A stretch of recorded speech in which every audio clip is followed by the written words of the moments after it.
So apparently this video will go up in two things. We have the beginning, and now how to make corn dollies, part 2. Sorry, I adjusted the camera and it quit, and if I have to edit a video to put it up, then it'll never get put up. So it'll just go up in 2 clips. Hello again.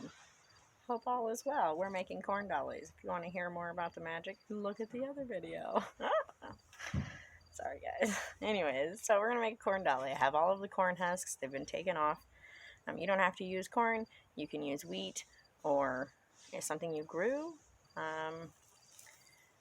But grains work best because they dry nice. Not, like if you were to use a bell pepper, it wouldn't dry nice. It would be gross. So I wouldn't use a bell pepper. But leaves, stalks, things like that.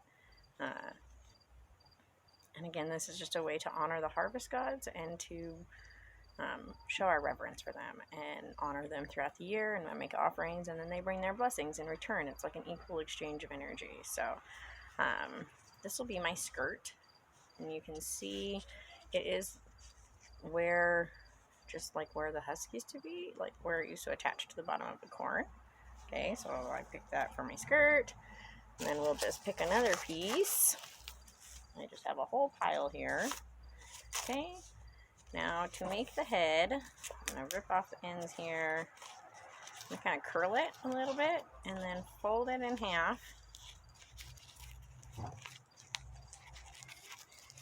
Right around my finger, and you see we have like a little half there. So that'll turn out to be the head. We're going to take another piece, and I'll just rip a strip. The reason that corn works so nicely is because you can do this with the husks.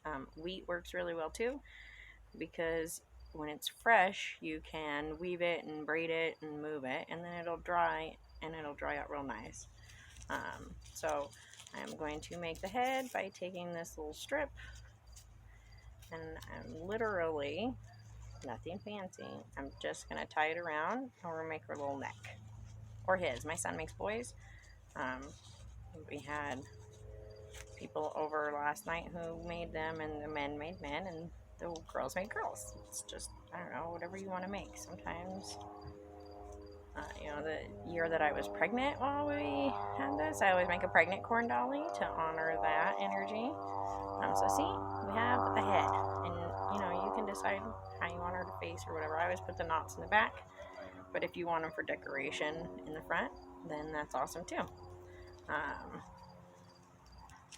So I'm just going to move that up a little bit, shrink her head down some, and then we will pick another piece.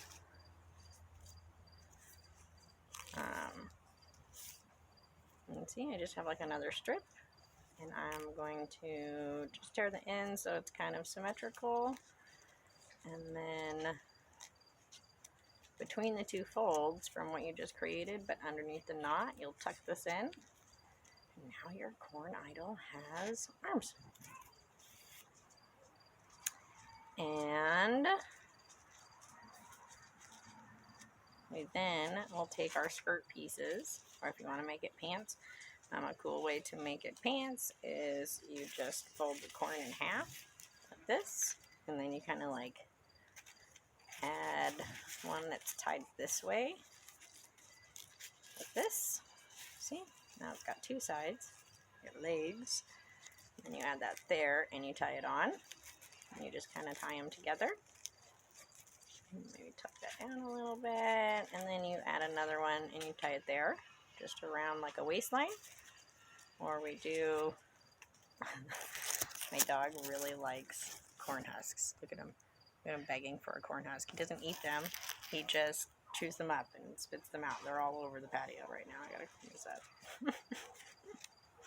Okay, so then we add that there. We're just gonna kind of tuck that.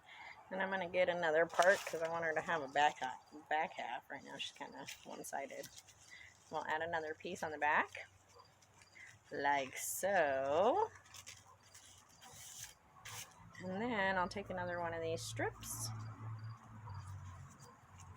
and I'll wrap it around, give it a waist, and then tie a little knot.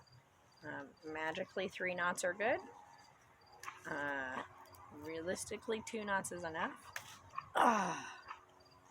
And when you're tying the knots, a little bit more of a moist piece works better than a dry piece, as you could, I don't know if you guys could hear that on the camera, but it totally just snapped when I tried to double knot it. So, add another piece. And you want to make sure that your knots are pretty tight, because as it dries, it will shrink. And if you have loose knots to begin with, then they don't stay together as well. But it's not going to be like you're going to be moving it around very much. I highly recommend to just find a place for them and let them dry there, and then that's their home. Like maybe get an empty cup candle holder that could be like their pedestal or whatever, and somewhere for them to sit. But see, look at how nice she looks. And so this is just your basic corn dolly. We've made them with wheat before, where like the wheat was their skirt coming out the bottom. We've put dried flowers in their hands before. You bring it down like this, and then you add some dried flowers, and then you do whatever. We've had it to where we'll put hair on them and add some corn silk for hair.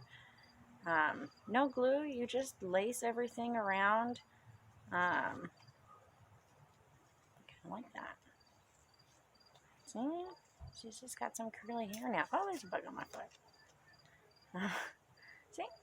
Yeah, you just keep adding and tucking, and maybe she's got some pigtails. Pull it through. But whatever works for you, or no hair, it doesn't matter. But as you can see, it's pretty simple. And then you put it in a place of honor. You know, once you've created it, we always like say a little thank you to it. Thank you for everything. Thank you for the harvest. Thank you for the prosperity that I'm learning from right now. Thank you for the end of the cycle. And, you know, let's make ready for the change and the transition that comes next. And then next equinox, we will take our corn dollies and we'll burn them in the fire. So last night, we all got to burn our corn dollies in the little fire, and the kids, they have a lot of fun putting their corn dolly in the fire and watching it burn. We do the same thing with the gingerbread houses that we make for the fairies. As we welcome them to our home, they stay here, you know, for the winter months. And then once it starts to get a little bit warmer, we'll burn them. And it also is part of the fertilizer for the garden. It's like a cycle thing, and we try to honor that cycle, and I teach the kids the cycle that way. And this is the same thing. We make her now as we bring in the harvest. We ate the corn that we took to make the husks from, and then she will sit and be honored throughout the year. You know, like right now there's a little onion and a potato and a top from one of the pumpkins and just some other fun offerings, random things, stones. My kids will put random stuff up there. There's a feather in there. And it just fills up throughout the year of things that we're honoring and thankful for and offering to the gods. And then now, before I put our new corn dollies in, I'll take all of the rest of the stuff out. And it'll start fresh with a new one for this harvest. And we will honor the divine that way. And it's a fun way to get the whole family involved and see the cycle. So they see it green, we ate it, it'll dry, it'll sit there, and then they'll take them down, and it's fun. So if you have any questions, just let me know. Don't forget to like and subscribe. I hope that you have a blessed equinox, and sorry that this was in 2 videos. So if you didn't watch the first half, check it out. And I hope that you all have a blessed day and a blessed equinox. So, oh, my cup's way over here. Oh, mini toast to you, and I hope that your day is blessed and your equinox.